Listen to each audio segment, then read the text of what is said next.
हैदराबाद शहर में वाक़ तेलंगाना भवन में रियासत तेलंगाना का अक़लियती इजलास मुनक़िद हुआ।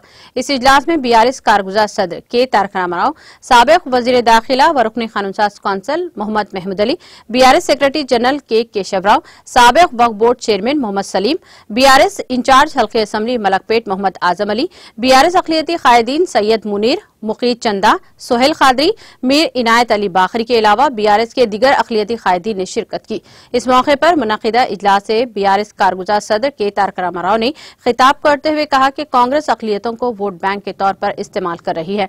उन्होंने BRS के खिलाफ कांग्रेस के प्रोपेगेंडा को मुस्तरद करने पर अक़लियती भाइयों का शुक्रिया अदा किया।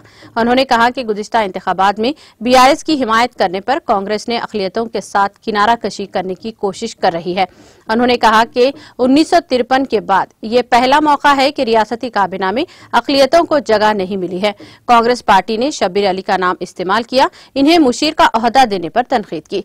उन्होंने कहा कि अक़लियतों को वज़ारती ओहदे के बजाय मुशीर का ओहदा देना इनकी इज्जत नफ्स की तौहीन के मुतरादिफ है। उन्होंने इल्जाम लगाया कि गुज़िश्ता पार्लिमानी इंतखाबात की तरह इस इलेक्शन में भी कांग्रेस और BJP की मिली भगत है। उन्होंने कहा कि कांग्रेस पार्टी अक़लियतों को वोट बैंक के तौर पर इस्तेमाल कर रही है। इस मौके पर साबिक़ वज़ीर दाखिला व रुकन क़ानून साज़ कौंसिल मोहम्मद महमूद अली ने भी खिताब किया।